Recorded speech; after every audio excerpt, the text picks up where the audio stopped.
Hey everyone, today I'm coming to you with a very long-awaited and absolutely spectacular figure. I'm coming to you with a review on the brand new Marvel Legends Spider-Man 60 Amazing Years Iron Spider. Law names as always, you know the story, you know how it goes. But this figure is absolutely amazing. And one of the best figures, in my opinion, to come out of this 60 years of Spider-Man line. There is so much to go over. I didn't manage to get any errors or anything on this figure, so very happy about that. But I did get it about 2 weeks ago, and I paid a lot more than I probably should have because now it's like readily available, but I wanted this one so bad because, I mean, I think that's fair. What was it revealed in like December or October of last year? So, it's been a while coming, and I saw him on the shelf at this store for, I'm not even going to say how much because it was just so much money, and I was like, you know what? I'm going to get it because I wanted this one so bad. So I managed to grab him, but you can find him at all your normal retail places, such as like GameStop. I believe they will eventually hit Walmarts and stuff. I don't know if they've hit any Walmarts yet, and like places like Toys R Us in Canada, but you'll find it if you want it. But without further ado, let's get into this amazing Iron Spiders review. So as always, I'd like to start off with the packaging. Here we have the Iron Spider on the side, there we go, the back. There's the render that they showed a long time ago, so that's kind of what we've had. And just looking at that, I remember when I saw it, I was like, oh my god, I need that, and I needed it, and I got it. But there you can see. So the figure does retail for about $50. Okay, fine. I will say how much I spent on this. It's an ashamed Jagger collector moment, okay, guys? So please don't hold this against me. I paid $70 for this, okay? I know. I'm actually gonna, you know what?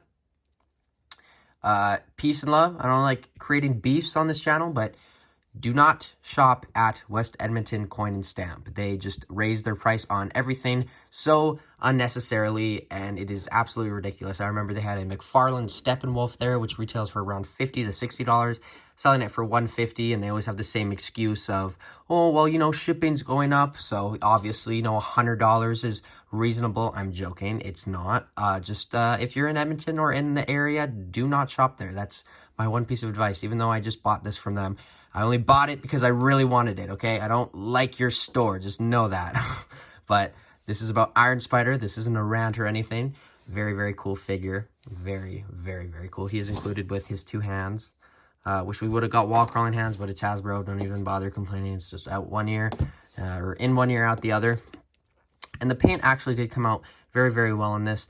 Now that I have it in the light, though, one thing I kind of noticed that I'm not a huge fan of is it seems to be like a bit of a different color. Like, not a bit, it just seems like a huge contrast. Like, this is a very dark red ass. Sorry to objectify him, but it is, let's be honest. Very dark red torso, but the head, arms, and legs are all lighter, which is weird, but doesn't bother me too much. Too much, I guess. And then, obviously, he does have his 3 arms, which all are removable. And you can just take them out, and you can put any of them in any of the holes, and they all come out. I'm not going to take them all out, but you can do lots of things with them. I do have one kind of gripe with them, is they're good joints. They're sturdy, but you would think there'd be a joint there and there. There's only a joint here, obviously, and here. There's no joints here. Why is that? That's a bummer. We could have gotten some very cool poses. I mean, we still can, but it just feels like hindered, and it shouldn't be, but whatever. I mean, I guess there isn't too much to go over. You kind of see what you see is what you get, but very good paint throughout. I have to mention, obviously, this is an entirely new sculpt, so props to Hasbro for that. Love when they do that. But, I've been wanting this figure for so long, and if I have to be honest, I'm not really disappointed with this. I think this is a very good representation of what I would have wanted from Legends because it fits with the line, and it works. I don't think there's anything too wrong with it. I know some people like Shartimus had his problems with it, and some other people, but I'm just buying some of these to just, put them on my shelf and blend them in, get that character crossed off the list, even though sometimes it's bad. I think this one is pretty good. But yeah, check out Shartimus Prime. He's one of my favorite Marvel Legends YouTubers. Actually, he's what got me into Marvel Legends like 6 years ago. So shout out to Russ as always. But that is the Iron Spider figure, I believe. So I guess let's get into his articulation segment. Now, obviously, before I get into that, I just want to mention that the back piece is glued on, so you can't remove it. You can remove the arms, but you can't remove that. I'll do the arms first. So they're on this joint here. It goes up, down, and then it also goes full 360. We're to do this articulation. We're not used to this.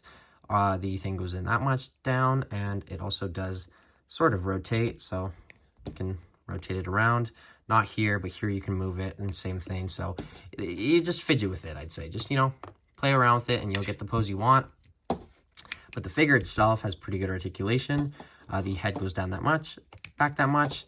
Not a lot of tilt, but a little bit. Full 360, arms go out that much, down that much. Does have the beautiful butterfly joint, which I do think could have gone in a little bit more. Full 360, bicep swivel, double jointed pinless elbows, and the wrists go full 360 and up and down on a horizontal joint on both sides. Ab crunch goes down that much, back that much, and that doesn't actually get in the way of it. And then there is a waist swivel. Whoa, it's getting everywhere. Legs kick forward that much. They go back that much. There is an upper thigh cut, double jointed knees. There is a boot rotation, which is always good to get. And then the ankles go up that much, down that much, and he does have ankle rocker pivot. And very, very tiny holes at the bottom of his feet. But that is articulation for Iron Spider. Let's get on to the comparisons. So here is Iron Spider compared to his other brothers. As we all know, 3 is the magic number. We have the Renew Your Vows 2-pack Spider-Man, the best Spider-Man they've ever made, except mine has a loose knee, whatever. And this one has just, oh, it makes me so sad to just see these two. Guys, they could, like, I mean, this one is fine. Like, the loose knee doesn't really bother me that much. Obviously, it's still, like, kind of does actually bother me. Maybe I could fix that. Let me know if there's a solution for that. But just to see the price I paid for all of these and just to get this really shitty quality, I'm going to swear I don't care. It makes me very sad, but you know what? I keep buying it, so it's my fault, not theirs. I mean, it is their fault, but you know what I mean. But they do look good together. I mean, if you have good versions of all of them, maybe one day I'll get replacements, but we'll see. I'm getting a replacement for him, but not him. Here we have the Spinneret from the 2-pack. Here we have the Ben Reilly from earlier this year. Here we have Pedro from the Ned and Peter 2-pack. I guess I'll just show Ned next to him because I have him here. And then I did want to show the MCU Iron Spider from the Iron Man Iron Spider 2-pack from 2019. There you go. So this has 4 arms. I was kind of confused at first when I saw 3 arms because I didn't know, because I mainly know Iron Spider off of the movies, but I know he's also in Civil War in the comics and stuff. So I was kind of like, oh, why does he only have 3 arms? But it is accurate to the comics and stuff. So, you know, makes sense. And then here we have Symbiote Spider-Man, which is essentially just Ben Reilly repainted. And then here we have the Future Foundation Spider-Man. Oh my God. Another terrible, guys, this plastic-free packaging is either just gotta go or you guys gotta get your shit together, because these 3 should be amazing figures, but they all just aren't because of that. I mean, because of my problems. Yours are probably fine and perfect and dandy. I think I'm rightfully angry. I think that's fair. I think you guys can hopefully understand that on my part. But there we also have another armored Spider-Man kind of figure. We have the Spider Armor Mark 1 next to the Iron Spider. So we also got this figure this year, so just a Spidey-filled kind of year. And then, I guess for giggles, here is a 6-inch Stormtrooper next to Iron Spider. And then, finally, we have Venom and Monster Venom. And that was not final because I have one more comparison, which I guess arguably is probably one of the most important comparisons. Here we have one Iron Man. Obviously, I could compare them to all the Iron Men, but here we have one of the more recent ones. This is the modular Iron Man from, I guess not recent, last summer, but of all Iron Mans across Marvel Legends history, I guess that's technically recent, but very similar colors, so these two do look pretty good together. But that is all the comparisons I have. Mountains of figures next to me, so let's get on to my final thoughts. So overall, I think this figure is absolutely awesome. I don't know if I should say amazing, because you know, now that I have it in the review stand, I'm noticing a couple things here and there that don't please me as much as I wish they would. Obviously, I paid a lot, but that's not on the figure. That's on me being stupid. Obviously, it could be more accessories, but that goes with any figure. At the price point at about $45 to $50 Canadian, I think I can give this figure an 8 out of 10. Or no, I'll give it an 8.5 out of 10. I do think it delivers on my expectations, and I am very happy to have this, and I will have so much fun with it and continue to have so much fun with it in my collection. But as always, let me know what you guys think of this figure in the comments below. Don't let me know what you think about my terrible buying decisions. And yeah, just start a conversation down there and I will join in. But as always, I have been Jagger Collector, and I am going to just swing on into my next review. Haha, that was a great joke. But until then, this has been Iron Spider, and I've been Jagger Collector. Bye, guys.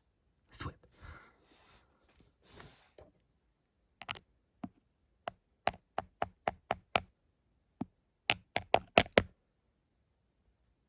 Hey, everyone.